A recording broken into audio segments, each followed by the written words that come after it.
اعوذ باللہ من الشیطان الرجیم بسم اللہ الرحمن الرحیم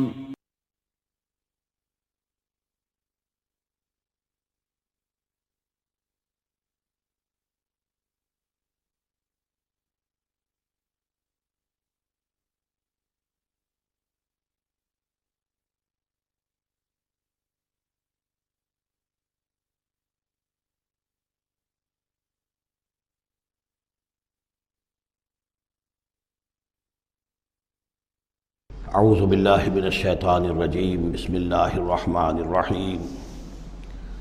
وَيَسْأَلُونَكَ عَنْ ذِي الْقَرْنَيْنِ قُلْ سَأَتْلُو عَلَيْكُمْ مِنْهُ ذِكْرًا صدق اللہ العظیم۔ ذو القرنین کے بارے میں آپ کو بتا چکا ہوں کہ ان کا نام تاریخ میں جو مشہور ہے وہ کیخسرو یا سائرس، اور انہی سے اصل میں ایران کی عظمت کے دور کا آغاز ہوا تھا۔ چنانچہ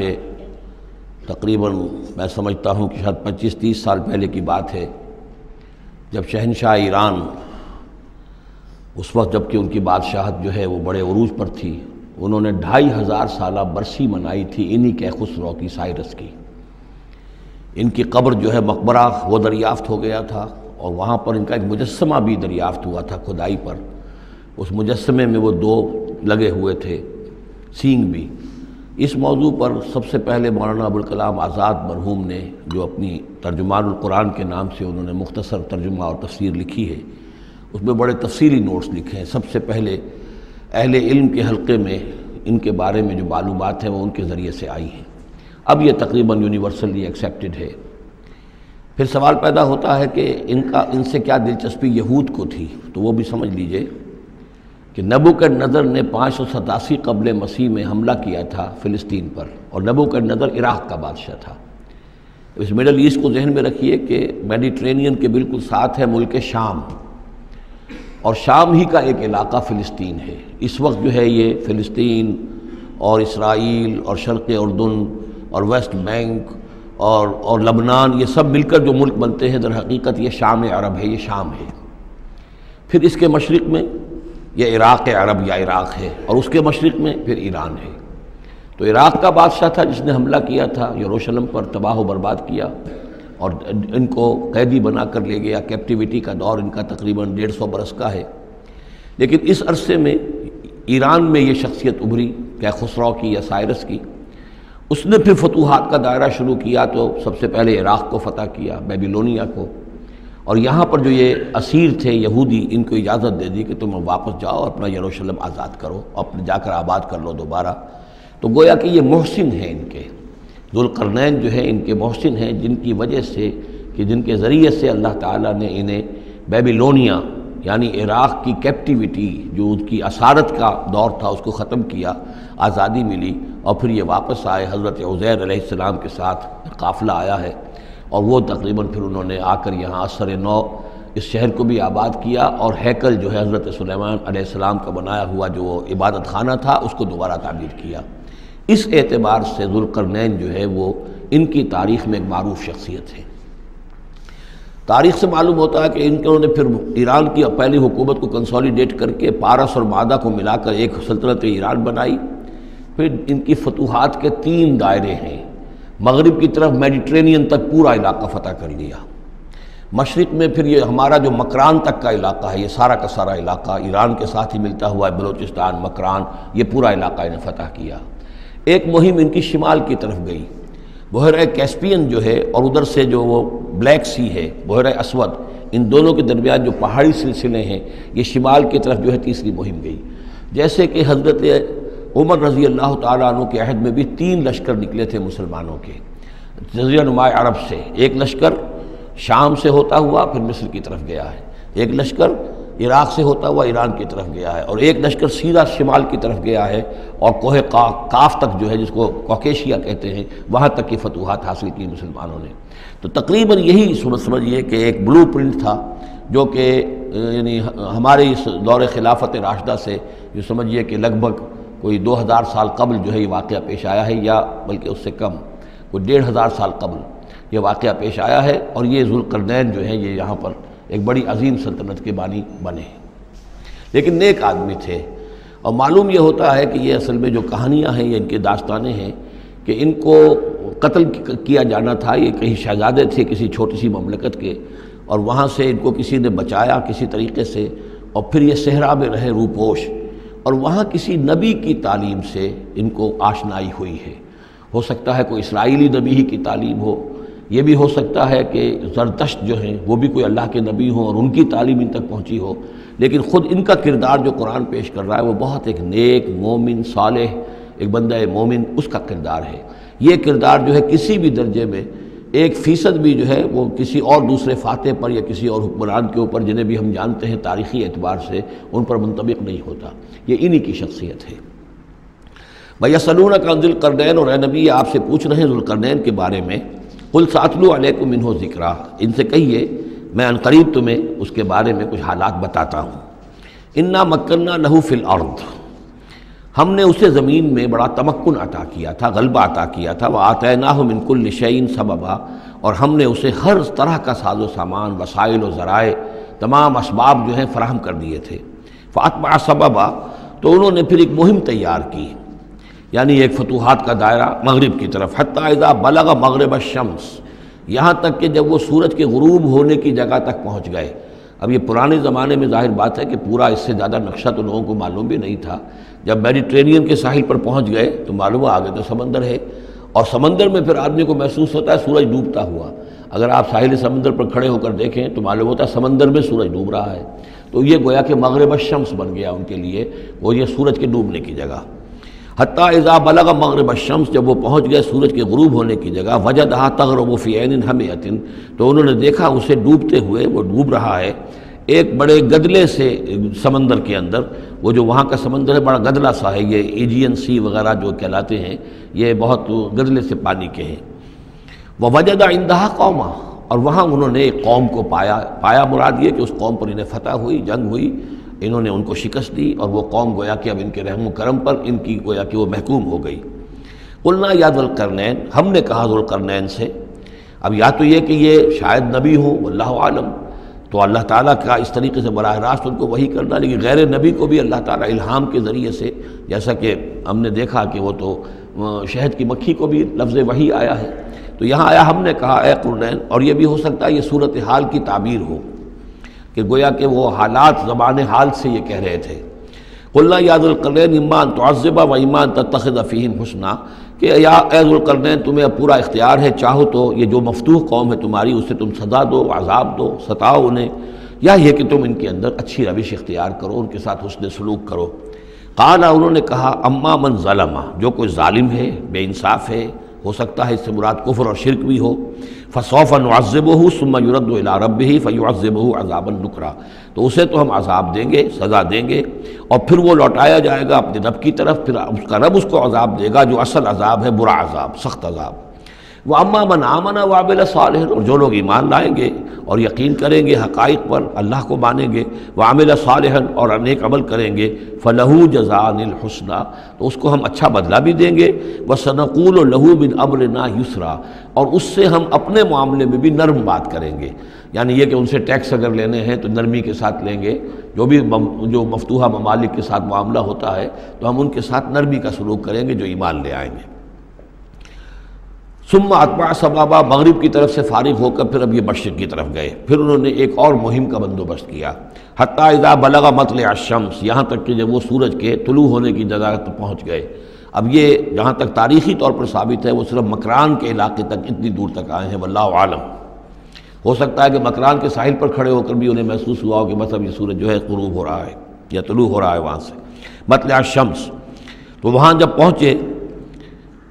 وجدہا تطلع علی قوم لم نجعل لہم من دونہا سترا، تو انہوں نے پایا اس کو کہ وہ طلوع ہوتا ہے ایک ایسی قوم پر کہ جس کے لیے ہم نے آفتاب سے کوئی اوٹ نہیں رکھی ہے، یعنی یہاں کے جو قبائل تھے، گیڈروسیا وغیرہ یہ کہلاتا تھا اس زمانے کے اندر، یہ وحشی قبائل تھے، ان کو ابھی چھت بنانے کا فن نہیں آیا تھا، یعنی گھر جو ہوتے تھے وہ صرف دیواریں کھڑی ہوتی تھیں،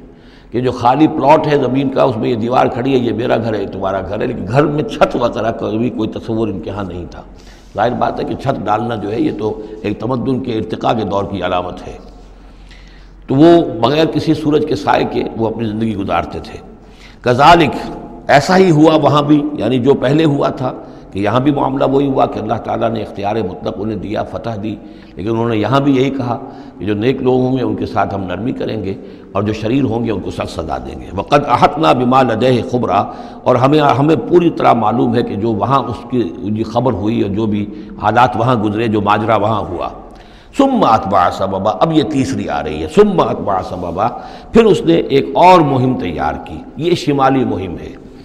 حتی اذا بلغ بین السدین، یہاں تک کہ جب وہ دونوں پہاڑوں کے درمیان پہنچ گئے، دو دیواروں کے درمیان پہنچ گئے، تو یہ سمجھ لیجئے بحیرہ کیسپیئن داہنی طرف ہے مشرق میں، اور بلیک سی بحر اسود، اس کے درمیان یہ سلسلہ کوہ ہے، اور یہ پیرلل چلتے ہیں دو، اور ان کے درمیان سے پھر وہ درے ہیں کہ جن میں سے ہو کر شمالی علاقے سے جو وحشی قبائل تھے وہ آ کر یہاں حملہ کرتے تھے، تاخت و تاراج کرتے تھے، لوٹ مار کر کے چلے جاتے تھے، جن کو یاجوج ماجوج کہا گیا ہے۔ حتی اذا بلغ بین السدین، جبکہ یہ پہنچے ان دونوں دیواروں کے درمیان، وجد من دونہما قوما، تو انہوں نے پایا ان دونوں کے ورے ایسے لوگوں کو، لا یکادون یفقہون قولا، یہ لوگ بھی ایسے تھے غیر متمدن، کیونکہ بات سمجھتے نہیں تھے، یعنی زبان ایسی ہوگی کہ جو ان کی سمجھ میں نہیں آ رہی تھی، لیکن یہ کہ کسی نہ کسی ذریعے سے انہوں نے اپنا ایک مطلب، اپنی ایک عرضداشت پیش کی۔ قالوا یا ذوالقرنین، انہوں نے کہا کہ اے ذوالقرنین، ان یاجوج و ماجوج مفسدون فی الارض، یاجوج اور ماجوج جو قومیں ہیں یہ زمین میں بہت فساد بچانے والی ہیں۔ فہل نجعل لک خرجا، تو کیا ہم آپ کے لیے ایک سالانہ خراج مقرر کر دیں، الی ان تجعل بیننا و بینہم سدا، اس کے عوض کہ آپ ہمارے اور ان کے درمیان ایک سد تعمیر کر دیں، ایک دیوار حائل کر دیں کہ وہ ہم پر حملہ آور نہ ہو سکے، یعنی درے کو بند کر دیا جائے۔ یوں سمجھیے جس اصول پر کہ آج کل ڈیم بنتے ہیں، ڈیم پہاڑی سلسلہ یوں آ رہا ہے، پہاڑی سلسلہ یوں آ رہا ہے، دریا درمیان میں سے گزر رہا ہے، آپ نے اس گزرگاہ پر ایک دیوار کھڑی کر دی تو یہ گویا کہ ایک آرٹیفیشل لیک کریٹ ہو گئی، پانی یہاں جمع ہو رہا ہے۔ تو اگر پہاڑی سلسلے دو چل رہے ہوں، ان کے درمیان جو راستہ ہے اس کو اگر بند کر دیا جائے، ایک دیوار کھڑی کر دی جائے، اور اس دیوار کے مضبوط دیوار ہو، تو ظاہر بات ہے کہ پھر ادھر سے کوئی آ کر حملہ آور نہیں ہو سکتا، ان کے لیے ایک حفاظت کا سامان ہو جاتا ہے۔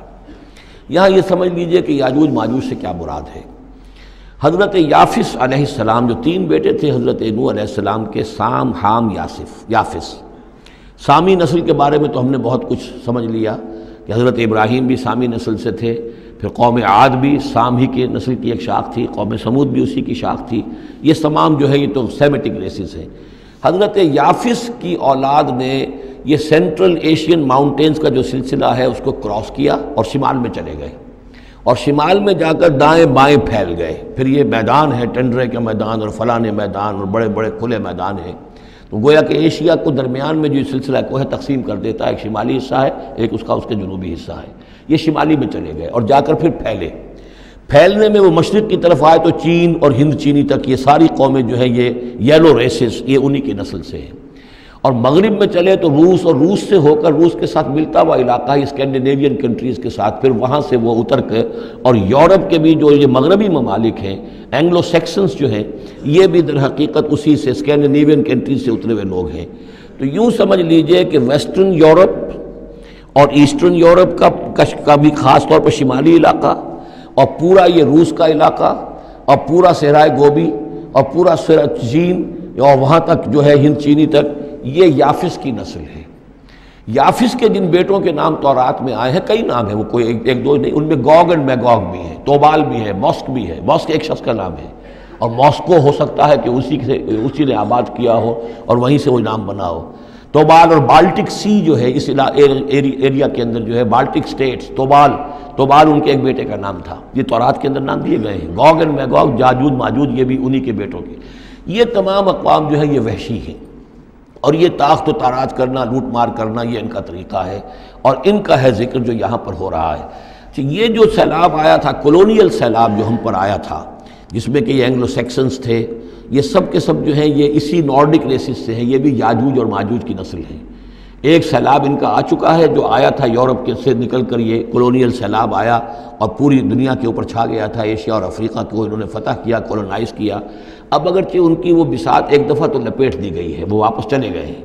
انڈائریکٹلی ہم پر حکومت کر رہے ہیں۔ ابھی ان کے جو ملٹی نیشنلز ہیں ان کے ذریعے سے یا بینکوں کے ذریعے سے، IMF کے ذریعے سے، ورلڈ بینک کے ذریعے سے، انڈائریکٹ حکومت ہے جو نیو ورلڈ آرڈر ہے۔ لیکن یہ ہے کہ ابھی ایک اور جو سیلاب ان کا آنے والا ہے وہ آتا ہے احوال قیامت کے معاملات میں۔ آرمگڈون کے بعد جب حضرت مسیح علیہ السلام کا نزول ہو چکے گا اور یہودیوں کا خاتمہ ہو چکے گا، اور پھر یہ کہ تمام جو عیسائی ہیں وہ مسلمان ہو جائیں گے، عیسائیت ختم ہو جائے گی حضرت مسیح علیہ السلام کے آنے کے بعد، اور مسلمان اور عیسائی مل کر ایک ملت بن جائیں گے، سب مسلمان ہوں گے۔ اس کے بعد آخری سیلاب پھر آنا ہے جو اس کے خلاف، وہ احادیث میں آتا ہے، پھر وہ یاجوج اور ماجوج کا ہوگا۔ اور میرے نزدیک یہ یاجوج اور ماجوج جو ہیں وہ ایسٹرن علاقے سے آئیں گے، چائنا وغیرہ سے، ہند چینی سے۔ آرمگڈون جو ابھی ہونی ہے فوری طور پر بڑی جنگ، اس میں یہ لوگ جو ہیں بیٹھے رہیں گے، یہ جنگ میں حصہ نہیں لیں گے۔ یہ مڈل ایسٹ میں جنگ ہوگی، یورپین پاور ساری ہوں گی، کرسچین پوری طاقتیں ہوں گی، اور ادھر جو ہے مسلمان ہوں گے، اور حضرت مہدی جو ظاہر ہوں گے، جو اللہ تعالیٰ ایک عنایت کرے گا مسلمانوں کو لیڈر عرب کے اندر، وہ پیدا ہوں گے، مجدد ہوں گے، اور ان کے ذریعے سے عرب کے اندر ایک اسلامی حکومت بھی قائم ہوگی۔ لیکن ان کے لیے مدد کے لیے خراسان کے علاقے سے فوجیں آئیں گی، مشرق سے آئیں گی، اور یہ علاقہ جو ہے وہ ہے جو ہمارے قریب ہے، اور ہم بھی اسی علاقے میں ہیں۔ اللہ تعالیٰ ہمیں توفیق دے کہ یہاں وہ ہم پہلے اس نظام میں خلافت قائم کریں، تاکہ یہاں سے پھر فوجیں جائیں اور حضرت مسیح کے ساتھ ہو کر اور حضرت مہدی کے ساتھ ہو کر عیسائیوں اور یہودیوں کے ساتھ جنگ کریں، اور بالآخر پھر یہ کہ پوری دنیا میں اسلام کا بول بالا ہوگا۔ لیکن جب یہ ہو چکے گا، اس کے بعد ایک سیلاب پھر آئے گا یاجوج اور ماجوج کا۔ تو یہ چونکہ پوری ایک سلسلہ ہے، ایک نسلیں ہیں اس کے اندر بہت سی، تو ان میں چونکہ تفسیری اعتبار سے بہت سی باتیں جو ہے مختلف آراء بھی سامنے آئیں گی، تو میں نے جو رائے میری ہے وہ آپ کے سامنے بیان کر دی ہے۔ اس وقت میں وہ یاجوج ماجوج تھے جو ان شمالی دروں سے آ کر حملے کرتے تھے۔ قالوا یا ذا القرنین ان یاجوج و ماجوج مفسدون فی الارض، وہ جو میں نے عرض کیا ہے کہ قیامت کے قریب بھی معاملہ ہوگا، یہ سورہ انبیاء کی آیات 97-98 ہیں۔ حتیٰ اذا فتحت یاجوج و ماجوج وهم من کل حدب ینسلون واقترب الوعد الحق فاذا هی شاخصۃ ابصار الذین کفروا۔ اب زیادہ دور نہیں، ہم سورہ انبیاء بھی قریب ہی آ رہی ہے، انشاءاللہ وہاں اس کو ہم پڑھیں گے۔ تو دو جگہ قرآن مجید میں یاجوج اور ماجوج کا ذکر ہے، ایک یہ جو قریب قیامت میں ان کا جو ظہور ہونے والا ہے، ایک اس وقت کا معاملہ یہ چھوٹا سا تھا کہ جو ذوالقرنین کے سامنے آیا ہے۔ تو کیا ہم آپ کے لیے ایک سالانہ خراج طے کر دیں تاکہ آپ ہمارے لیے یہاں ایک سد تعمیر کر دیں، ایک بند باندھ دیں یہاں پر؟ قال ما مکنی فیہ ربی خیر۔ اب دیکھیے ان کا کردار، ان کا مجھے جو کچھ میرے رب نے دے رکھا ہے، دولت دے رکھی ہے، مال دے رکھا ہے، وہ بہت بہتر ہے اس سے کہ جو تم مجھے پیش کر رہے ہیں، مجھے خراج کی ضرورت نہیں ہے۔ ہاں تمہاری ایک ضرورت ہے، میں وہ پوری کر دیتا ہوں۔ فاعینونی بقوت، مجھے مین پاور فراہم کرو، باقی ساری سامان جو ہے میں فراہم کر لوں گا، لیکن بہرحال اس کو بنانے کے لیے، دیوار بنانے کے لیے اور دونوں پہاڑوں کے درمیان اتنی بڑی جو سد تعمیر کرنے کے لیے جو مین پاور چاہیے، اعینونی بقوت، تو محنت کے ذریعے سے، مین پاور کے ذریعے سے میری مدد کرو۔ اجعل بینکم و بینہم ردما، میں ان کے اور تمہارے درمیان ایک موٹی دیوار بنا دوں گا۔ آتونی زبر الحدید، لاؤ میرے پاس تختے لوہے کے۔ حتیٰ اذا ساوا بین الصدفین، یہاں تک کہ جب دونوں جو اونچانے تھیں اس کے درمیان کا پورا علاقہ پر ہو گیا، بھر گیا، وہ لوہے کے تختے جو ہیں اس کے اندر بھرے جا رہے ہیں۔ حتیٰ اذا ساوا، برابر کر دیا دونوں پھانکوں تک پہاڑ کی، قال انفخوا، اب ان کا کہ آگ جلاؤ اس کے نیچے، وہ دہکا دی بھٹی جس سے کہ اب وہ لوہا گرم ہوا اور لوہے کی تختے جو ہیں وہ گرم ہو گئے۔ حتیٰ اذا جعلہ نارا، جبکہ وہ سارے کے سارے لوہے کے جو تپ گئے خود اور سرخ ہو گئے۔ قال آتونی افرغ علیہ قطرہ، تو کہا لاؤ میرے پاس پگھلا ہوا تانبا کہ میں اس کے اوپر انڈھیل دوں۔ تو اس طریقے سے گرین فورس کنکریٹ سے بھی 10 گنا سمجھیے مضبوط شے انہوں نے بنا دی کہ اس میں لوہا اور پھر لوہا سیسا یا تانبا پلایا ہوا، تو اس طریقے سے ایک بڑی مضبوط دیوار قائم کر دی۔ اس دیوار کے جو آثار اب بھی موجود ہیں، دیوار تو موجود نہیں ہے، یہ داریال اور دربند کے درمیان یہ کشادہ راستہ ہے اب بھی، یہ ویسٹ کوسٹ جو ہے کیسپین کا، اس کے ساتھ اس کی لمبائی 50 میل اور اس کی اونچائی 29 فٹ اور 10 فٹ چوڑی یہ دیوار تھی جو اس وقت بنی ہے۔ یعنی جس طریقے سے کہ بنتے ہیں بڑے بڑے بند، ان سے بھی بڑی یہ تھی صد تعبیر کی گئی۔ الصد العالی کہلاتا ہے اسوان ڈیم جو ہے، جو مصریوں نے بنایا تھا، بہت بڑا ڈیم، الصد العالی، اونچی دیوار۔ تو ہمارے ہاں یہ تربیلا اور منگلا یہ سب کیا ہیں، یہ اسی طرح کے ڈیم ہیں کہ پہاڑی سلسلے آ رہے ہیں، دریا جا رہا تھا، وہاں آپ نے دیوار کھڑی کر دی، پانی رک گیا اور وہ جھیل بن گئی۔ فمستطاعوا ان یظہروہ، تو انہوں نے کہا کہ اب یہ لوگ نہ تو یہ اس کے اوپر سے آ سکیں گے، اس کو نہ چڑھ سکیں گے، ومستطاعوا لہ نقبا، نہ اس میں کوئی سوراخ لگا سکیں گے، نقب لگا سکیں گے۔ قال ھذا رحمۃ من ربی، یہ سب اتنا بڑا کارنامہ کر کے بھی انہوں نے کہا یہ سب رحمت ہے میرے رب کی طرف سے، میرا کوئی کمال نہیں، یہ سب اللہ کی طرف سے ہے۔ فَإِذَا جَاءَ وَعْدُ رَبِّي، اور جب میرے رب کا وعدہ آئے گا، جَعَلَهُ دَكَّا، وہ اس پوری دیوار کو جو ہے ریزہ ریزہ کر دے گا، ختم ہو جائے گی دیوار۔ اب وہ دیوار وہاں موجود نہیں ہے، وہ ختم ہو چکی ہے امتداد زمانہ سے، اب اس کے کوئی آثار باقی نہیں رہے، بس آثار معلوم ہو جاتے ہیں کہ یہاں وہ دیوار ہوتی تھی، جس سے یہ میں نے ڈائمنشنز آپ کو دیے ہیں۔ وَكَانَ وَعْدُ رَبِّي حَقًّا، اور میرے رب کا وعدہ جو ہے وہ حق ہے، سچ ہے، پورا ہو کر رہے گا۔ وَتَرَكْنَا بَعْضَهُمْ يَوْمَئِذٍ يَمُوجُ فِي بَعْضٍ، اب جب یہ وقت آئے گا اللہ تعالیٰ کا قیامت کا وقت، تو ہم چھوڑ دیں گے اس روز ان کو، یہ ایک دوسرے میں گتھم گتھا ہو جائیں گے۔ یہ جو کچھ ہونے والا ہے قرب قیامت سے پہلے، جس قسم کے لشکر آنے ہیں اور جیسی جنگیں ہونی ہیں، اور یہ جو یاجوج ماجوج جب آئیں گے تو آتا ہے احادیث کے اندر کہ پورے دریا اور پورے سمندر پی جائیں گے، ہر چیز کھا جائیں گے، اور یہ معلوم ہوتا ہے کہ یہ چینیوں کے ہاں تو خاص طور پر سانپ بچھو جو شے ہو، کتا بلی، ہر شے چٹ کر جاتے ہیں، کوئی شے نہیں چھوڑتے۔ اور میں سمجھتا ہوں کہ شاید آدم خور بھی ہو یہ کہ کسی وقت میں جب ان کو ضرورت پڑے تو آدمی کو بھی کھا جائیں، جو کتے کو، بلی کو، سانپ کو، بچھو کو، ہر چیز کو کھا جاتے ہیں۔ تو ان لوگوں کا معاملہ جو ہے واقعتاً یہ جب ابھی تو ذرا رکے ہوئے ہیں، کنٹینڈ ہے ایک طرح سے، لیکن ایک وقت میں ان کا بند کھلے گا، اور چونکہ پھر یہ جو ہے تمام چاروں طرف ان کے پہاڑ ہیں، ہر پہاڑ کی اونچائی پر سے من کل حدب ینسلون، نیچے اترتے ہوئے نظر آئیں گے۔ اور یہ نقشہ بعین ہی اسی طرح اخبارات میں آیا تھا جب 62 میں وار ہوئی ہے نیفا میں،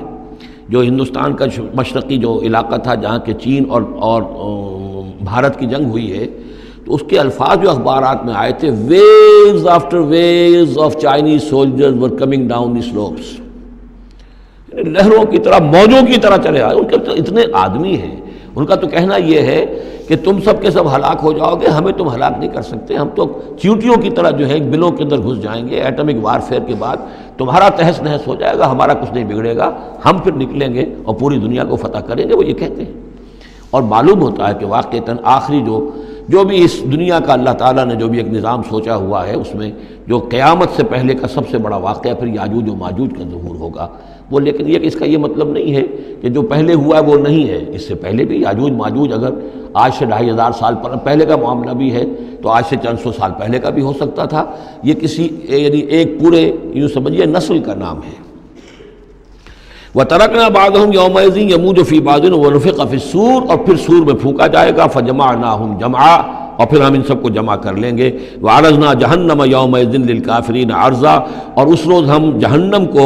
سامنے لے آئیں گے کافرین کے سامنے۔ یہ ہے تمہارا انجام، یہ ہے تمہارے لیے جو ہم نے تیار کیا ہے۔ الَّذِينَ كَانَتْ أَعْيُنُهُمْ فِي غِطَاءٍ عَنْ ذِكْرِي، وہ لوگ کہ جن کی نگاہیں ہمارے ذکر سے کوری ہو چکی تھیں، پردہ پڑا ہوا تھا ان پر، ہم یاد نہیں تھے، بس دنیا سامنے تھی، مسبب الاسباب کو بھول گئے تھے، اسباب پر سارا بھروسہ تھا، مادی اسباب و وسائل، مادی نعمتیں، مادی مال و اسباب، مادی چیزیں جو ہیں، یہیں کی چمک دمک، یہیں کی رونقیں، یہیں کی شان اور شوکت، اسی کے پیچھے پڑے ہوئے تھے۔ وَكَانُوا لَا يَسْتَطِيعُونَ سَمْعًا، اور وہ سماعت سے بھی بہرہ مند نہیں رہے تھے، اب سن بھی نہیں سکتے تھے، حیوانوں کا سا سننا سنتے تھے۔ اب یہ آخری رکوع آ گیا ہے سورہ مبارکہ کا، اس میں یہ مضمون ایک اور تیکھے انداز میں آ رہا ہے کہ دنیا کی زندگی میں جب انسان گم ہو جاتا ہے تو در حقیقت یہی سب سے بڑی گمراہی ہے، اور یہی سب سے بڑا کفر ہے، اور یہی سب سے بڑا دجل ہے کہ دنیا نے آپ کو آخرت سے غافل کر دیا، دنیا نے آپ کو اللہ سے غافل کر دیا۔ یہ دنیا اور اس کی چمک دمک سے آپ کے اتنے متاثر ہوئے، گرویدہ ہوئے، اور اس عروس ہزار داماد کے ایسے عاشق ہوئے کہ آپ اللہ کو بھول گئے۔ یہ دجل ہے اصل، دجالیت یہ ہے اصل۔ باقی ایک شخص دجال وہ ایک علیحدہ جگہ ہے اپنی جگہ پر، جس کا فتنہ آنا ہے، اور اس کے ضمن میں بھی میں نے عرض کیا تھا کہ میری کچھ تحقیق ہے، لیکن میں ابھی اس کو روک رہا ہوں، مزید اس کی توثیق اگر مجھے ہو گئی تو پھر میں وہ باتیں بیان کروں گا، اس لیے کہ اس مسئلے میں علماء کے مابین کافی شدید اختلاف ہے۔ افحسب الذین کفروا ان یتخذوا عبادی من دونی اولیاء، کیا کافروں نے یہ سمجھا ہے کہ وہ میرے بندوں ہی کو میرے مقابلے میں اپنے حمایتی بنا لیں گے؟ عیسیٰ میرا بندہ ہے، کیا وہ میرے مقابلے میں آ کر تمہاری حمایت کرے گا؟ عبد القادر جیلانی میرے بندے ہیں، کیا وہ میرے مقابلے میں آ کر تمہاری مدد کریں گے؟ کیا تم نے سمجھا میرے بندوں کو وہ میرے مقابلے میں من دونی اپنا حمایتی بنا لیں گے؟ انا اعتدنا جہنم للکافرین نزلا، ہم نے ایسے کافروں کے لیے جہنم کو بنا رکھا ہے ابتدائی مہمان نوازی کے لیے، ان کی مہمان نوازی ہوگی جہنم میں۔ قل هل ننبئکم بالاخسرین اعمالا، یہ ہے اس صورت کا عمود۔ جو میں نے کہا تھا کہ پہلے رکوع کے اندر انا جعلنا ما علی الارض زینۃ لہا لنبلوہم ایہم احسن عملا، یہ سمجھیے کہ ایک کھونٹا تو وہاں گڑا ہوا ہے، دوسرا کھونٹا یہ ہے قل هل ننبئکم بالاخسرین اعمالا، کہیے ان سے کیا ہم تمہیں بتائیں اپنے عمل، اپنی محنت، اپنی جد و جہد، بھاگ دوڑ، اپنی سعی جو ہے اس کے اعتبار سے سب سے زیادہ گھاٹے میں کون ہے؟ محنت تو ہر ایک کر رہا ہے، جیسے کہ حضور نے فرمایا کلو نفس یغدو فبائع نفسہ، ہر انسان صبح ہوتی ہے تو اس کے بعد سے اپنے آپ کو بیچنا شروع کر دیتا ہے، اپنا وقت بیچ رہا ہے، اپنی صلاحیت بیچ رہا ہے، اپنی انرجی بیچ رہا ہے، اپنی اور ذہانت بیچ رہا ہے، شام تک بیچتا رہتا ہے اپنے آپ کو، کچھ کما کر لاتا ہے، بیچ کر اپنے آپ کو کچھ لے کر آتا ہے۔ تو یہ انسان جو ہے اس درجے اپنے آپ کو دنیا کے لیے انہوں نے بیچ دیا ہے اور ہماتن اسی کے لیے گم ہو گئے ہیں، لیکن اس بیچنے میں انہیں نفع کچھ نہیں ہے، نقصان ہی نقصان ہے۔ سب سے زیادہ خسارے میں کون ہے؟ الذین ضل سعیہم فی الحیات الدنیا، جن کی بھاگ دوڑ سعی و جہد دنیا ہی میں گم ہو کر رہ گئی، آخرت مطلوب ہے ہی نہیں۔ وہ تو ایک ضمیمہ سا لگا ہوا، مسلمان ہے، سنا ہے والدین سے روزہ رکھنا اچھا کام ہے، روزہ فرض ہے، روزہ رکھ لیا ہے، مطلوب کیا ہے آپ کا؟ اصل بات تو یہ ہے جو ضربہ سلام میں نے کل نوٹ کرایا تھا سورہ بنی اسرائیل میں، من کان یرید العاجلۃ عجلنا له فیہا ما نشاء لمن نرید ثم جعلنا له جہنم یصلاها مذموما مدحورا ومن اراد الآخرۃ وسعى لها سعیها وهو مؤمن فاولئک کان سعیہم مشکورا۔ طالب دنیا ہو یا طالب آخرت ہو، طے یہ کرو، طالب دنیا طالب آخرت کے لیے بھی اللہ تعالیٰ کلن نمد ہؤلاء وہؤلاء من عطاء ربک، دنیا میں اسے ہمیں رکھنا ہے، کھانے پینے کا بندوبست کرے گا، یرزقہ من حیث لا یحتسب، یہاں سے دے گا جہاں سے تمہیں گمان تک نہیں ہوگا، لیکن تم پہلے طے کرو تم طالب دنیا ہو یا طالب آخرت ہو۔ اور سب سے زیادہ گھاٹے میں وہ ہے من قل هل ننبئکم بالاخسرین اعمالا الذین ضل سعیہم فی الحیات الدنیا وہم یحسبون انہم یحسنون صنعا، اور وہ سمجھ رہے ہیں کہ اب تو بڑے کامیاب ہیں، میری ایک فیکٹری تھی اب میرے 3 مل لگ چکے ہیں، میں نے فلاں یہ تھا میں نے اب اتنی جائیداد بنا لی ہے، میرے اتنے ایسٹس تھے اور سال بسال گنتی کر کے ہم تو کامیاب ہو رہے ہیں۔ وہ سمجھتے ہیں کہ ہم کامیاب ہیں، ہماری محنتیں برابر ہو رہی ہیں، ہماری یہ دن رات کی کوشش جو ہے وہ نتیجہ خیز ہو رہی ہے۔ اولئک الذین کفروا بآیات ربہم، یہ وہ لوگ ہیں جنہوں نے اپنے رب کی آیات کا انکار کیا، چاہے کہتے ہو کہ ہم اللہ کو مانتے ہیں، قرآن کو مانتے ہیں، لیکن حقیقتاً اگر طالب دنیا ہے تو گویا کہ وہ اللہ کی آیات کا انکار کر رہا ہے۔ اللہ تو کہتا ہے اصل زندگی وہ ہے، وَإِنَّ دَارَ الْآخِرَةَ لَهِيَ الْحَيَوَانُ،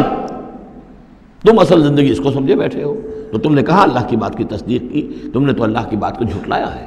اولئک الذین کفروا بآیات ربہم ولقائہ فحبطت اعمالہم، یہ جو جھوٹی پھوٹی کوئی نیکیاں کرتے ہو اپنے دل کی تسلی کے لیے، جھوٹے تسلی دینے کے لیے، کوئی مسلی کھلا دیے، کوئی غریبوں کا کام ہو گیا، کوئی کسی کے لیے، یہ نیکیاں ہمارے ہاں قطعاً ان کی کوئی حیثیت نہیں، ان کے سارے اعمال اس قسم کی نیکیاں حبط ہو جائیں گی۔ فلا نقیم لہم یوم القیامت وزنا، تو اس دن ہم ان کے لیے قیامت کے دن جو ہے کوئی ان کا وزن قرار نہیں دیں گے، یا ان کے اعمال کو تولیں گے ہی نہیں۔ اعمال تو ان کے تلیں گے جن میں ایمان ہو، جن میں ایمان ہی نہیں ان کا اعمال کیا تلنا ہے؟ فلا نقیم لہم یوم القیامت وزنا۔ اب یہ ہے 2 مقامات جو میں نے کہا ہے کہ ایک کھوٹا وہاں ایک کھوٹا یہاں، اسی لیے ابتدائی آیتیں اور آخری آیتیں سورہ کہف کی خاص طور پہ دجالی فتنے سے محفوظ رہنے کے لیے ان کو یاد رکھا جائے، ان کو پڑھا جائے، اور یہ کہ اللہ توفیق دے تو ہر جمعے کو سورہ کہف کی تلاوت کی جائے۔ درمیان میں پھر میں نے بتایا تھا زینت کا لفظ آیا، ترید و زینت الحیات الدنیا، کچھ اور آگے چل کر المال والبنون زینت الحیات الدنیا، تو یہ زینت دنیا اور زیبائش اور آرائش، اور یہ تمہیں اپنے اندر گم کر لیتی ہے، تمہیں نہ خدا کی ہوش ہے نہ آخرت کی ہوش ہے۔ ذالک جزاؤہم جہنم، یہ وہ لوگ ہیں کہ جن کا بدلہ جہنم ہے، بما کفروا، بسبب اس کے کہ انہوں نے کفر کیا، واتخذوا آیاتی ورسلی ہزوا، اور انہوں نے میری آیات اور میرے رسولوں کو ٹھٹھا سمجھ لیا۔ رسول آ کر یہ کہہ رہے ہیں کہ اصل زندگی وہ ہے، یہ سمجھتے نہیں یہ ہے۔ مان لیا ہوگی آخرت، چلو دیکھا جائے گا، کچھ نہ کچھ تو ہے نا، کچھ نیکیاں بھی ہم نے کر رکھی ہیں اور کچھ بہرحال ہمارے بچانے والے بھی ہیں، ہم سب بھی جو ہیں آخر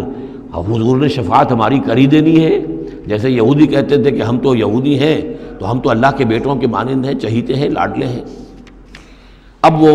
آخری حصہ ان الذین آمنوا، جب ان کفار کی کیفیت یہ ہے، اور کفار سے مراد یہاں پر وہ منکر نہیں ہے، وہ کفار ہیں جو حقیقت کے اعتبار سے طالب دنیا بن گیا، چاہے اس نے لیبل اسلام کا لگا رکھا ہو، مسلمانوں کا وہ بہت بڑا لیڈر ہو، قائد ہو، کچھ بھی ہو، جو طالب دنیا ہے فی الواقع وہ ہے در حقیقت کے جو اصل کافر ہے۔ جس کو کہ ایک بزرگ کا قول جو ہے بہت عرصے بعد آج مجھے یاد آیا ہے کہ جو دم غافل سو دم کافر۔ اسی طرح جو شخص طالب دنیا ہے حقیقت میں وہ کافر ہے۔ قانوناً وہ مسلمان ہوگا، مسلمان ہو، مسلمانوں کا لیڈر ہو، وہ پیر ہو،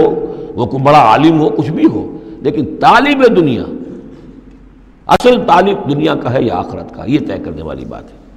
ان الذین آمنوا وعملوا الصالحات کانت لہم جنات الفردوس نزلا، اس کے برعکس وہ لوگ جو ایمان لائے اور جنہوں نے نیک عمل کیے، ایمان کے سارے تقاضوں کو بھرپور طور پہ ادا کیا، یہ وہ لوگ ہوں گے جن کے لیے ٹھنڈی چھاؤں والے باغات ہوں گے، ان کے وہاں پر مہمان نوازی نزل ہوگی، نزل ابتدائی، بڑی اونچی جو ہے اس کائنات کے اندر گیلیکسیز ہیں، کہاں کہاں پہ جنتیں ملیں گی، اہل جنت کو اس کا آپ تصور بھی نہیں کر سکتے۔ اس میں تو یہاں تک آتا ہے کہ ایک اوپر کے درجے والے کو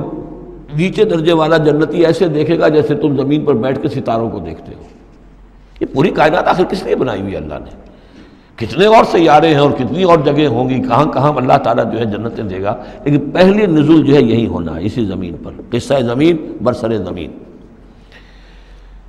خالدین فیہا، اس میں وہ ہمیشہ ہمیشہ رہیں گے، لا یبغون عنہا حولا، اور ان کے لیے اور پھر وہ نہیں چاہیں گے کہ اس سے ان کو کہیں اور بھیج دیا جائے۔ یعنی یہ کہ جنت ایسی جگہ نہیں ہے جہاں جی اکتا جائے۔ آپ دنیا میں تو اچھی سے اچھی جگہ کا تصور کریں، مستقل رہنا پڑے گا طبیعت اکتا جائے گی۔ کشمیر میں جو رہتے ہیں ان سے پوچھئے کہ کیا وہاں خوبصورتی انہیں تو نظر نہیں آتی۔ سوئٹزرلینڈ والوں سے پوچھئے کہ یہاں کی بہت خوبصورتی ہے، انہیں تو کہیں نظر نہیں آتی، ان کے لیے تو مصیبت ہی مصیبت ہے، ہر وقت برف کے طوفان ہیں اور یہ ہے اور وہ ہے۔ لیکن یہ کہ ہمارے لیے تصور اور ہے۔ بدترین جگہ بھی دنیا کے اندر جو ہے وہ ایسی ہے کہ جہاں تھوڑی دیر کے لیے آدمی جائے گا تو وہاں اسے کچھ چینج کی وجہ سے کچھ ریکریشن ہو جائے گی، لیکن زیادہ دیر ٹھہرنا پڑے گا تو مصیبت ہو جائے گی۔ اور بہترین جگہ بھی وہ ہے کہ جہاں مستقل رہنا پڑا تو پھر یہ کہ وہ اس کے لیے بور ہو جائے گا وہ۔ لیکن جنت ایسی جگہ ہے کہ وہاں سے پھر آدمی کہیں ٹلنا نہیں چاہے گا۔ دو آخری وہ آیات، اب یہ پھر توحید کے دو بہت بڑے خزانے۔ قل لو کان البحر مدادا لکلمات ربی لنفد البحر قبل ان تنفد کلمات ربی ولو جئنا بمثلہ مددا۔ سورہ بنی اسرائیل کی آیت میں اللہ کے اسماء کا ذکر تھا۔ ولد اللہ عبد الرحمن ایما تدعو فلہ الاسماء الحسنی، یہاں اللہ کے کلمات کا ذکر ہے، اور کلمات سے مراد کیا ہے؟ اللہ کی ہر شے جو اس نے پیدا کی ہے اس کے ایک کلمہ کن کا ظہور ہے، کل مخلوقات اس کے کلمات ہیں۔ تو کیا کوئی انسان ہے جو اللہ کی جملہ مخلوقات کا احاطہ کر سکے؟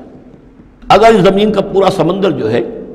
وہ سیاہی بن جائے اپنے رب کے کلمات کو لکھنے کے لیے، سمندر ختم ہو جائے گا لیکن اللہ کے کلمات ختم نہیں ہوں گے، چاہے اتنی ہی اور بھی اس کے لیے سمندر لے آئیں سیاہی بنا کر۔ ایک اور جگہ بھی مضمون یہ آیا ہے کہ تمام زمین کے جتنے بھی درخت ہیں وہ قلم بنا لیے جائیں، اور جتنے سمندر ہیں اور ان کو 7 گنا سمندر بنا دیا جائے، اور وہ تمام قلم جو ہے لکھنے لگے، اللہ کے کلمات کو نہیں لکھ سکتے۔ وہ سمندر ختم ہو جائیں گے، سیاہی ختم ہو جائے گی، اقلام ختم ہو جائیں گے۔ وَلَوْ أَنَّ مَا فِي الْأَرْضِ شَجَرٌ وَأَقْلَامٌ، یہ الفاظ آئیں گے انشاءاللہ تعالی۔ قُل لَّوْ كَانَ الْبَحْرُ مِدَادًا لِّكَلِمَاتِ رَبِّي لَنَفِدَ الْبَحْرُ قَبْلَ أَن تَنفَدَ كَلِمَاتُ رَبِّي وَلَوْ جِئْنَا بِمِثْلِهِ مَدَدًا۔ اور آخری آیت وہاں اللہ تعالیٰ کی شان، قُلِ الْحَمْدُ لِلَّهِ الَّذِي لَمْ يَتَّخِذْ وَلَدًا وَلَمْ يَكُن لَّهُ شَرِيكٌ فِي الْمُلْكِ وَلَمْ يَكُن لَّهُ وَلِيٌّ مِّنَ الذُّلِّ وَكَبِّرْهُ تَكْبِيرًا۔ اب شکل کیا ہوتی ہے شرک میں؟ یا تو اللہ کو اوپر سے اتار کر نیچے لے آتے ہیں، انسانوں کی صف میں، مخلوقات کی صف میں کھڑا کر دیا، یا انسانوں میں سے کسی کو اٹھا کر اور خدا کے برابر کر دیا، وہاں اس کی نفی ہے، اللہ کا بلند مقام۔ یہاں انسانوں کو کہیں خدا کے برابر شریک نہ کر دو، تو یہاں فرمایا قل انما انا بشر مثلکم، اے نبی کہہ دیجئے میں بھی تمہاری طرح کا ایک انسان ہوں۔ یوحی الی انما الہکم الہ واحد، مجھ پر وحی کی جا رہی ہے کہ تمہارا الہ ایک ہی الہ ہے، اکیلا ہے۔ فمن کان یرجو لقاء ربہ، تو دیکھو جو کوئی بھی اپنے رب سے ملاقات کا امیدوار ہو، فلیعمل عملا صالحا، اسے عمل کرنے چاہیے نیک، ولا یشرک بعبادت ربہ احدا، اور اپنے رب کی عبادت میں کسی کو شریک نہیں کرنا چاہیے۔ عبادت خالص اللہ کی ہو، توحید عملی، لا تعبدوا الا ایاہ، قضى ربک الا تعبدوا الا ایاہ وبالوالدین احسانا۔ یہ کہ جیسے حضرت مسیح کو خدا بنا دیا یا فرشتوں کو خدا کی بیٹیاں بنا دیا، یا جیسے ہمارے ہاں بھی میں نے آپ کو وہ شعر سنایا تھا، وہی جو مستوی عرش تھا خدا ہو کر اتر پڑا وہ مدینے میں مصطفیٰ ہو کر، اب محمد الرسول اللہ صلی اللہ علیہ وسلم کو خدا بنا دیا، یا یہ کہ حضرت علی کو خدا بنا دیا۔ ہر چند علی کی ذات نہیں ہے خدا کی ذات، لیکن نہیں ہے ذات خدا سے جدا علی۔ اور غالب صاحب کہتے ہیں کہ مشغول حق ہوں بندگی ابو تراب میں جب حضرت ابو تراب حضرت علی کی بندگی کرتا ہوں تو میں گویا کہ در حقیقت اللہ کی بندگی کر رہا ہوں۔ اور یہاں آغا خانیوں میں جو ہے 10 اوتار ہیں حضرت علی، 9 اوتار ہندوؤں کے پہلے تھے، 10ویں اوتار حضرت علی ہیں، تو یہی کچھ ہوتا ہے۔ قل انما انا بشر مثلکم یوحی الی انما الہکم الہ واحد فمن کان یرجو لقاء ربہ فلیعمل عملا صالحا ولا یشرک بعبادت ربہ احدا۔ اب آئیے سورہ مریم، بسم اللہ الرحمن الرحیم، کاف ہا یا عین صاد، 5 حروف ہیں یہ ایک ہی صورت ہے قرآن مجید میں جس میں 5 حروف آئے ہیں مقطعات جڑواں۔ ایک صورت اور ہے سورہ شورا، اس میں 5 ہیں لیکن 2 علیحدہ لکھے جائیں گے، حامیم، اور ایک آیت بن جائے گی، عین سین قاف، یہ دوسری آیت ہے۔ یہاں یہ ایک ہی آیت اور جڑواں لکھے ہوئے حروف مقطعات 5 ہیں۔ ذکر رحمت ربک عبدہ زکریا، اب یہ وہی ساری چیزیں تقریباً آ رہی ہیں کہ جو ہم سورہ آل عمران میں پڑھ چکے ہیں، اور یہ اس زمانے میں نازل ہوئی جبکہ ابھی ہجرت حبشہ ہونے والی تھی اور مسلمان جا رہے تھے، اور وہاں پر وہ پوزیشن پیش آنے والی تھی کہ یہاں سے جب سفارت گئی ہے مکے کے قریش کے سرداروں کی، اور گئے تھے عمرو بن العاص گئے تھے جو بعد میں ایمان لے آئے، صحابی ہیں، وہ واپس لینے کے لیے کہ یہ ہمارے بگوڑے آ گئے، انہیں واپس کیجئے۔ تو نجاشی کے دربار میں پھر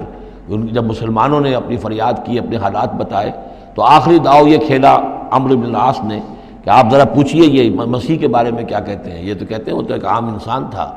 آپ کا جس کو آپ خدا مانتے ہیں۔ تو پھر نجاشی نے پوچھا کہ آپ لوگ کیا کہتے ہیں مسیح کے بارے میں، حضرت مسیح کے، تو پھر یہ آیات پڑھ کر جو ہے حضرت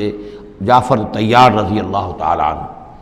جعفر ابن ابی طالب، حضور کے چچا داد بھائی، ابو طالب کے بیٹے، حضرت علی کے بڑے بھائی حضرت جعفر ابی طالب بن ابی طالب، انہوں نے یہ آیات پڑھ کر سنائی۔ تو نجاشی نے کہا، تنکا اٹھایا کہ جو تم نے بیان کیا ہے حقیقت میں مسیح علیہ السلام اس سے ایک تنکا بھر بھی زائد نہیں ہے۔ اور پھر اعلان کیا، مسلمانوں تم یہاں رہو، امن سے رہو، سکون سے رہو، اور وہ سفارت جو تھی قریش کی واپس کر دی کہ میں ان کو تمہارے ساتھ واپس نہیں بھیج سکتا، چاہے تم مجھے پہاڑوں جتنا سونا دے دو لیکن ان کو میں یہاں سے واپس نہیں کروں گا۔ ذکر و رحمت ربک عبدہ زکریا، اب ذکر تو کرنا ہے حضرت مسیح کا، لیکن جیسے وہاں پہلے یہ کہ حضرت یحییٰ کا ذکر بھی ہو جائے کہ ان کی ولادت بھی تو ایک طرح سے معجزانہ تھی، عام حالات کی تو نہیں تھی۔ حضرت زکریا کتنے بوڑھے تھے، اور حضرت ان کی جو اہلیہ تھی وہ ساری عمر جو ہے مانج رہی تھی، اور بڑھاپے میں اللہ نے بیٹا دیا۔ یہ ذکر ہے آپ کے رب کی رحمت کا جو اس کے بندے زکریا پر ہوئی، علی نبینا علیہ الصلوۃ والسلام، اذ نادى ربہ نداء خفیا، جبکہ انہوں نے پکارا اپنے رب کو، دعا کی چپ کے دل ہی دل میں۔ قال رب انی وہن العظم منی، انہوں نے عرض کیا پروردگار میری ہڈیاں چٹک گئی ہیں، کمزور ہو گئی ہیں، واشتعل الراس شیبا، اور میرا سر جو ہے وہ بھڑک اٹھا ہے سفیدی سے، یعنی سفید ہو گیا ہے بالکل، سیاہ بال کوئی رہے ہی نہیں۔ ولم اکن بدعائک رب شقیا، اور پروردگار کبھی ایسا نہیں ہوا کہ میں نے تجھ سے کوئی دعا مانگی ہو اور میں نامراد رہا ہوں۔ آج بڑی ہمت کر کے میں ایک دعا کر رہا ہوں جو عام حالات کے اعتبار سے تو پھر بڑی غیر معمولی دعا ہے۔ عام حالات دیکھیں، دنیاوی مسائل کو دیکھیں وَإِنِّي خِفْتُ الْمَوَالِيَ مِنْ وَرَائِي، اور مجھے اندیشہ ہے اپنے بھائی بندوں سے، رشتہ داروں سے میرے بعد، یعنی یہ کہ اس ہیکل سلیمانی کی خدمت کرنے والا مجھے کوئی مناسب آدمی نظر نہیں آ رہا کہ جو اس میری گدی پر بیٹھ سکے، میرے اس منصب کو سنبھال سکے۔ انی خفت الموالی من ورائی وکانت امراتی عاقرا، اور میری بیوی بانجھ ہے، فہب لی من لدنک ولیہ، تو مجھے خاص اپنے پاس سے کوئی ولی عطا کر۔ اب یہاں ولی کا لفظ کہا، کوئی میرا ساتھی ہو، کوئی ایسا ہو کہ جو میری ان چیزوں کا یرثنی و یرث من آل یعقوب، جو میری وراثت جو ہے روحانی وراثت اور دینی وراثت اس کو سنبھال سکے، اور میری کیا ہے یہ آل یعقوب کی وراثت ہے جو حضرت یعقوب علیہ السلام سے چلی آ رہی ہے، اس کا صحیح وارث بن سکے۔ وجعلہ رب رضیہ، اور پروردگار اسے تو بنائی ہو، رضی جو ہے یہ فعیل کے وزن پر ہے، راضی اور مرضی دونوں کے معنی میں آ جائے گا، وہ کہ جو راضی ہو اور جس کو راضی کر دیا گیا ہو، رضی اللہ عنہم ورضوا عنہ، وہ دونوں پہلو جو ہیں رضی کے اندر آ جائیں گے۔ انہیں جب اب یہ بشارت مل رہی، یا زکریا انا نبشرک بغلام اسمہ یحییٰ، اے زکریا ہم بشارت دیتے ہیں آپ کو ایک بیٹے کی، ایک لڑکے کی جن کا نام یحییٰ ہوگا، لم نجعل لہ من قبل سمیہ، ہم نے اس کا سا نام اس سے پہلے کسی کا نہیں رکھا، یا اس کی سی صفات اس سے پہلے کسی میں پیدا نہیں کی، یہ دونوں معنی ہو سکتے ہیں اس کے۔ قال رب انا یکون لی غلام، انہوں نے وہی بات عرض کی جو ہم پڑھ چکے ہیں پہلے کہ پروردگار میرے ہاں بیٹا کیسے ہو جائے گا، وکانت امراتی عاقرا، میری بیوی بانجھ ہے، وقد بلغت من الکبر عتیہ، اور میں بوڑھا ہو گیا ہوں، سوکھ چکا ہوں، میرے سارے جو سوتے ہیں حیات کے وہ میرے اندر خشک ہو چکے ہیں۔ قال کذالک، کہا ایسے ہی ہوگا۔ قال ربک هو علی ہین، تیرے پروردگار کا فرمانا یہ ہے کہ یہ مجھ پر آسان ہے۔ وقد خلقتک من قبل ولم تک شیئا، تجھے بھی تو ہم نے پیدا کیا اس سے پہلے جبکہ تو کچھ بھی نہیں تھا۔ قال رب اجعل لی آیا، انہوں نے کہا کہ پروردگار پھر میرے لیے کوئی نشانی مقرر ہو جائے۔ قال آیتک الا تکلم الناس ثلاث لیال سویا، کہا کہ نشانی یہ ہوگی تمہارے لیے کہ اب تم 3 دن تک متواتر، 3 راتوں تک متواتر گفتگو نہیں کر سکو گے لوگوں سے۔ وہاں سورہ آل عمران میں تھا ثلاثۃ ایام الا رمزا، 3 دن تک بات نہیں کر سکو گے مگر صرف اشاروں کے ناموں سے، یعنی اللہ تعالیٰ نے ان کی گویائی سلب کر لی۔ فخرج علی قومہ من المحراب، پھر وہ نکلے اپنے اس حجرے سے جہاں وہ یہ سارا راز و نیاز ہو رہا تھا، عبادت ہو رہی تھی، دعا ہو رہی تھی، مناجات ہو رہی تھی۔ فاوحی الیہم، اپنی قوم پر آ کر انہیں وحی کے ذریعے سے کہا، وحی اشارہ کرنا، وحی کے جو لفظی معنی ہے عربی زبان میں الاعلام بالسرعہ والخفا،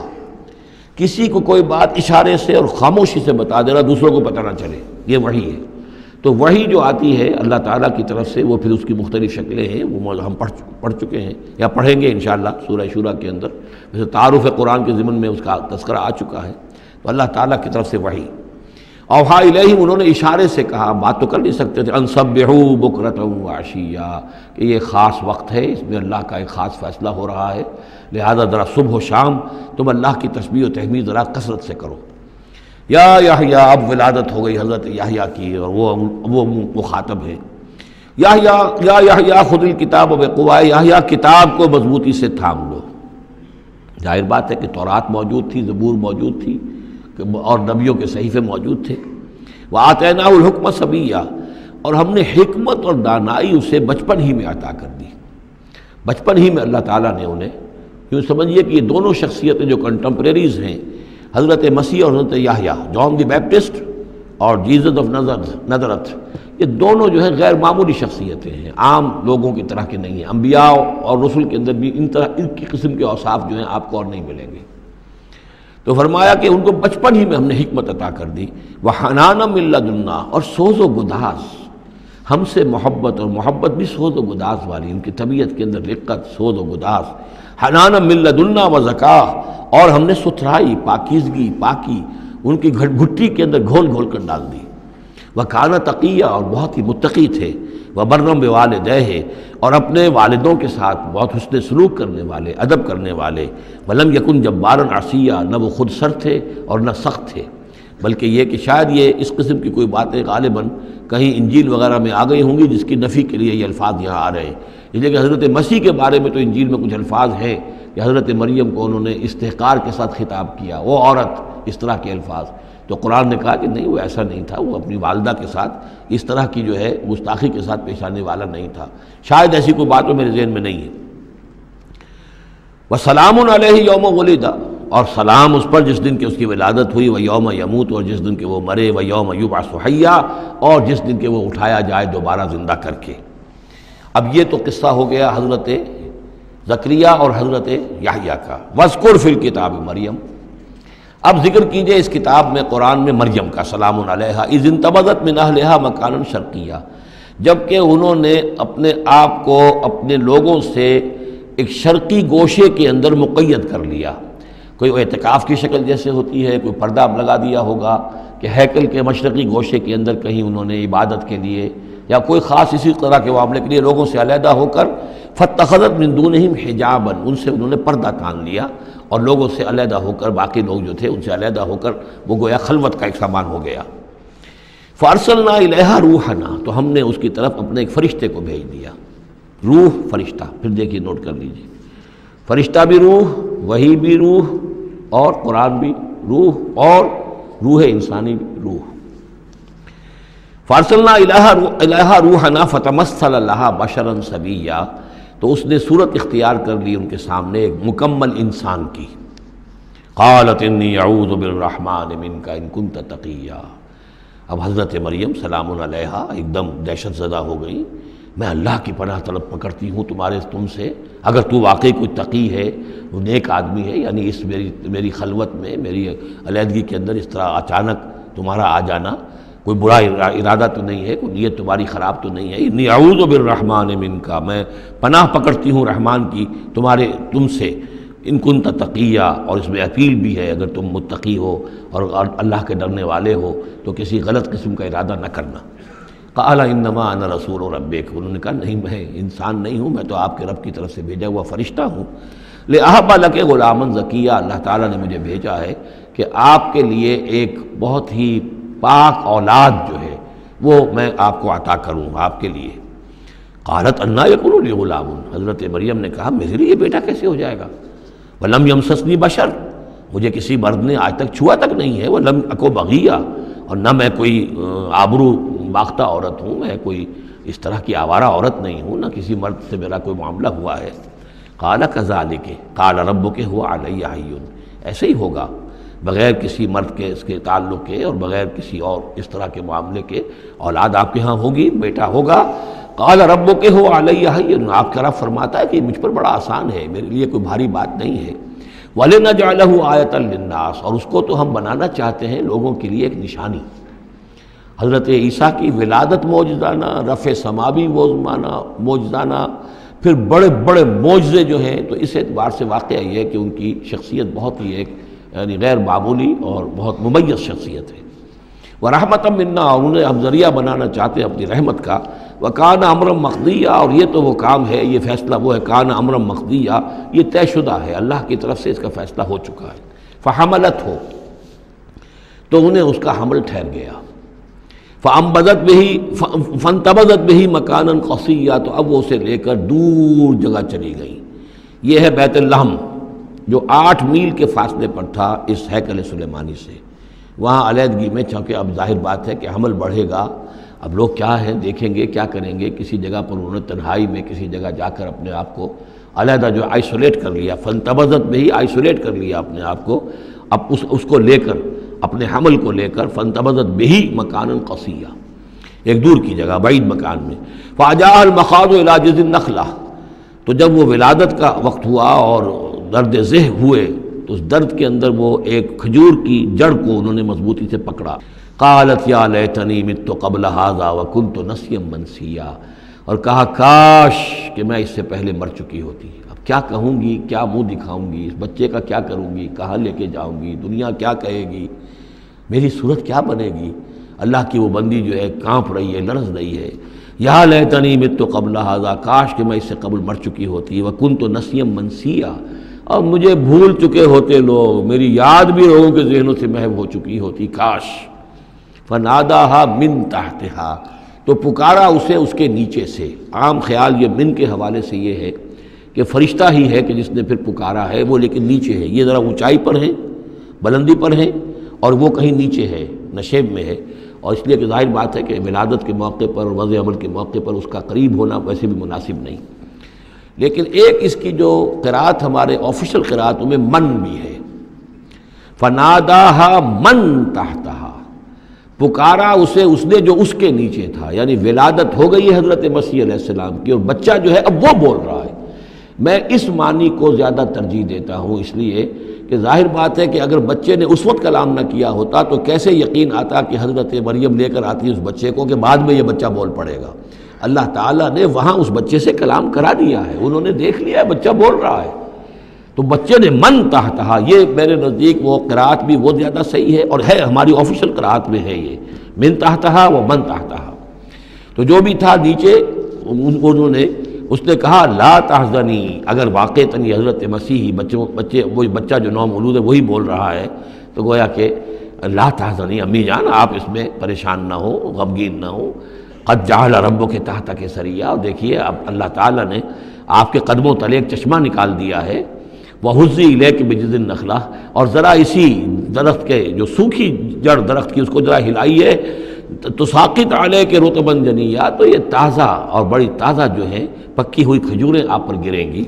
فَكُلِي وَاشْرَبِي۔ اب یہ سارا معجزہ کو دیکھ رہی ہیں، تب جرأت ہوئی ہے انہیں بچے کو لے کر آنے کی کہ وہ بچہ بول بھی گیا ہے اور اسی سوکھی ہوئی وہ کھجور کے جو ہے تنے میں سے کھجوریں جو ہے پکی ہوئی اور بڑی تازہ جو ہے وہ بھی گر رہی ہے، چشمہ بھی پانی کا نکل آیا ہے۔ فَكُلِي وَاشْرَبِي، تو کھائیے اور پیئے، وَقَرِّ عَيْنَا، اور اپنی آنکھیں ٹھنڈی کیجیے، فَإِمَّا تَرَيِنَّ مِنَ الْبَشَرِ أَحَدًا،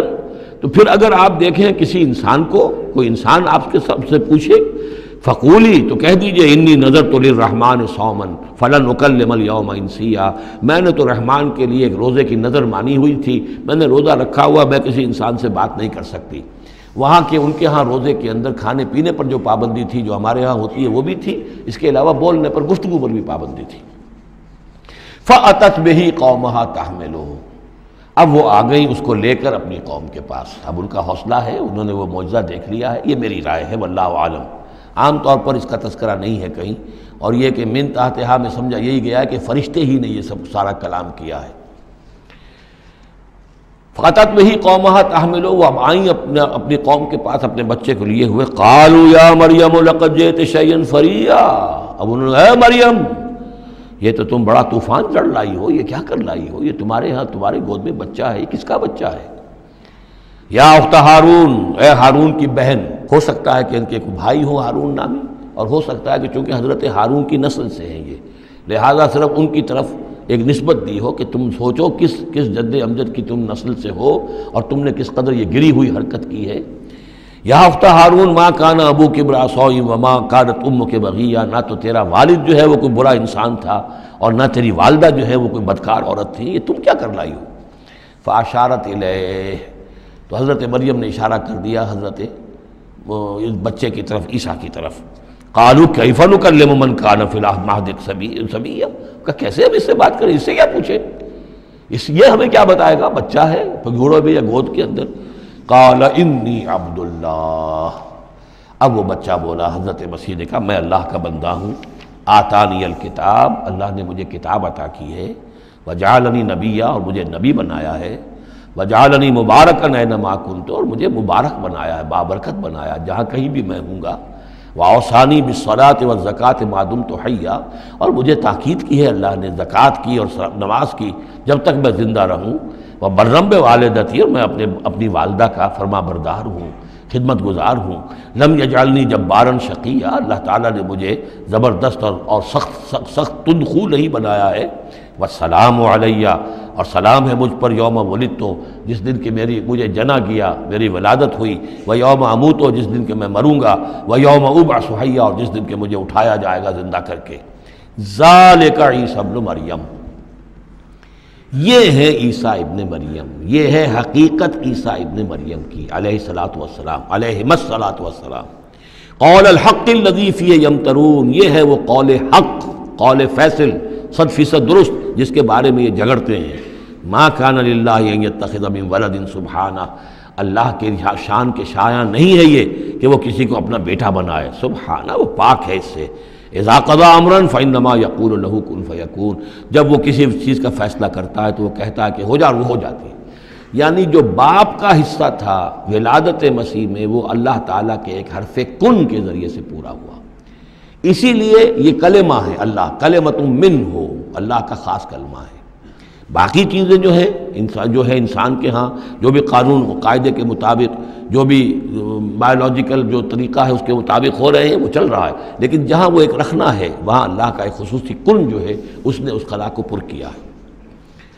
ان اللہ ربی و ربکم، اور یقین اللہ ہی میرا بھی رب ہے اور تمہارا بھی رب ہے، فاعبدوہ، پس اسی کی بندگی کرو اور پرستش کرو، ھذا صراط مستقیم، یہی سیدھا راستہ ہے۔ فاختلف الاحزاب من بینہم، تو جماعتوں نے، گروہوں نے، فرقوں نے اپنے آپس میں اختلافات پیدا کر لیے، غلط باتیں جو ہے گھڑ لیں۔ فویل للذین کفروا من مشہد یوم عظیم، تو ہلاکت اور بربادی اور تباہی ہے ان کافروں کے لیے اس دن کی پیشی، اس بڑے دن کی پیشی سے۔ اس بڑے دن جب پیش ہوگی، حقیقت کھل جائے گی، حضرت مسیح کی حقیقت بھی واضح ہو جائے گی، تو جو انہوں نے من گھڑت عقیدے بنا لیے تھے، جن لوگوں نے ان عقیدوں پر جان دی ہوگی، ان کے لیے پھر ہلاکت اور بربادی ہوگی۔ اسمع بہی وابصر، اس پیشی کے دن تو ان کی سماعت بھی کیا اچھی ہوگی اور آنکھیں بھی کتنی کھلی ہوں گی، ہر حقائق کو وہ دیکھ رہے ہوں گے، کیا ہی اچھا سن رہے ہوں گے اور کیا ہی اچھا دیکھ رہے ہوں گے۔ یوم یاتوننا، جس دن کہ وہ ہمارے پاس آئیں گے، لیکن الظالمون اليوم فی ضلال مبین، لیکن آج یہ ظالم جو ہے کھلی گمراہی میں مبتلا ہیں۔ وانذرہم یوم الحسرۃ اذ قضی الامر، اور اے نبی ان کو خبردار کر دیجیے اس یوم الحسرت سے، وہ جو یوم قیامت ہے، حسرت کا دن ہے وہ، جس دن کے فیصلے کر دیے جائیں گے۔ وہم فی غفلۃ فہم لا یؤمنون، اور یہ غفلت کے اندر مبتلا ہیں اور ایمان نہیں لائیں گے۔ انا نحن نرث الارض ومن علیہا، ہم ہی یقیناً وارث ہوں گے زمین کے، سب ختم ہو جائیں گے، زمین اور اس کا سب کچھ جو کچھ ہے مال، اس کی وراثت ہمیں منتقل ہو جائے گی۔ وَإِلَيْنَا يُرْجَعُونَ، اور ہماری ہی طرف یہ لوٹائے جائیں گے۔ وَاذْكُرْ فِي الْكِتَابِ ابراہیم، اور ذرا تذکرہ کیجئے اس کتاب میں ابراہیم کا بھی۔ انہ کان صدیقا نبیا، یقیناً وہ صدیق نبی تھے۔ اذ قال لابیہ، یاد کرو جب کہ انہوں نے کہا اپنے والد سے، یا ابت، ابا جان، لما تعبد ما لا يسمع ولا يبصر،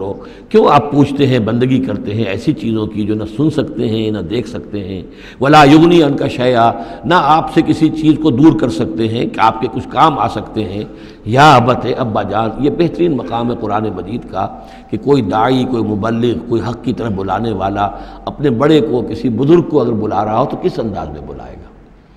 ظاہر بات ہے کہ اس کا ادب ملحوظ رکھتے ہوئے، یا ابت، یا ابت، ابا جان، ابا جان، اس انداز میں، لٹ مارنے کے انداز میں نہیں۔ یا ابت انی قد جاءنی من العلم ما لم یاتک، ابا جان میرے پاس وہ علم آیا ہے جو آپ کے پاس نہیں آیا تھا، میرے پاس وہی آئی ہے، اللہ نے مجھے حقائق سے واقف کیا ہے۔ فإما یأتینکم منی ھدی، میرے پاس وہ ہدایت آئی ہے، فاتبعنی، پس میری پیروی کیجئے، میرے پیچھے چلیے، میرا کہنا مانیے، اہدک صراطا سویا، میں آپ کو دکھاؤں گا سیدھا راستہ، رہنمائی کروں گا آپ کی سیدھی راستے کی طرف۔ یا ابت، ابا جان، لا تعبد الشیطان، دیکھیے شیطان کی بندگی نہ کیجئے، ان الشیطان کان للرحمن عصیا، یقیناً یہ شیطان جو ہے وہ رحمان کا باغی تھا، نافرمان تھا، اس نے سرکشی کی تھی۔ یا ابت انی اخاف ان یمسک عذاب من الرحمن، ابا جان مجھے بڑا اندیشہ ہے کہ آپ کو رحمان کی طرف سے کوئی عذاب آپ پر نہ آ جائے، آپ پکڑے آپ کو رحمان کی طرف سے کوئی عذاب۔ فتکون للشیطان ولیا، تو پھر آپ شیطان ہی کے ساتھی بن کر رہ جائیں۔ قال راغب انت عن آلہتی یا ابراہیم، کہاں یہ لجاجت ہے، کہاں یہ استدعاء کا انداز ہے، کہاں یہ فرعونی انداز میں کہا ہے باپ نے، اے ابراہیم کیا تم میرے آلہہ سے، میرے معبودوں سے کنارہ کشی کر رہے ہو؟ راغب انت عن آلہتی یا ابراہیم لئن لم تنتہی، اگر تم باز نہ آئے، لارجمنک، میں تمہیں رجم کر دوں گا، ہلاک کر دوں گا، سنسار کر دوں گا، واہجرنی ملیہ، اور فوراً تو ذرا میری نگاہوں سے دور ہو جاؤ، میں تمہاری اس بات کو برداشت نہیں کر سکتا، فوراً میری نگاہوں سے دور ہو جاؤ، کچھ دیر کے لیے تو میری نگاہوں سے چلے جاؤ۔ قال سلام علیک، انہوں نے کہا سلام، ساستغفر لک ربی، میں اپنے رب سے آپ کے لیے استغفار کرتا رہوں گا، انہ کان بی حفیہ، وہ مجھ پر بڑا مہربان ہے، واعتزلکم وما تدعون من دون اللہ، اور میں کنارہ کشی کرتا ہوں آپ سے بھی اور ان تمام معبودوں کو جن کو آپ پوج رہے ہیں اللہ کے سوا۔ وادعو ربی، میں تو اپنے رب کو پکاروں گا، اسی سے دعا کروں گا، عسیٰ اللہ اکون بدعاء ربی شقیہ، اور مجھے یقین ہے کہ میں اپنے رب کو پکار کر اس سے دعا کر کے نامراد نہیں رہوں گا۔ فلما اعتزلہم، جب ابراہیم نے ان سے کنارہ کشی کر لی، وما یعبدون من دون اللہ، اور ان سب سے بھی کنارہ کشی کر لی جن کو پوج رہے تھے اللہ کے سوا. وَهَبْنَا لَهُ اسحاق و یعقوب، تو ہم نے اسے اسحاق جیسا بیٹا، یعقوب جیسا پوتا عطا کیا. وَكُلًّا جَعَلْنَا نَبِيًّا، اور ان دونوں کو بھی ہم نے نبوت سے سرفراز فرمایا. وَوَهَبْنَا لَهُم مِّن رَحْمَتِنَا، اور ان کو ہم نے خاص اپنی رحمت سے فضل سے عطا فرمایا. وَجَعَلْنَا لَهُمْ لِسَانَ صِدْقٍ عَلِيًّا، اور ان کے لیے ہم نے اعلیٰ تذکرہ اور اعلیٰ شہرت جو ہے دنیا کے اندر باقی رکھی. رفعنا لک ذکرک کی طرح حضرت ابراہیم علیہ السلام اور ان کی آل کا بھی دنیا کے اندر بول بالا رہا. بارک اللہ لی ولکم فی القرآن العظیم ونفعنی وإیاکم بالآیات والذکر الحکیم.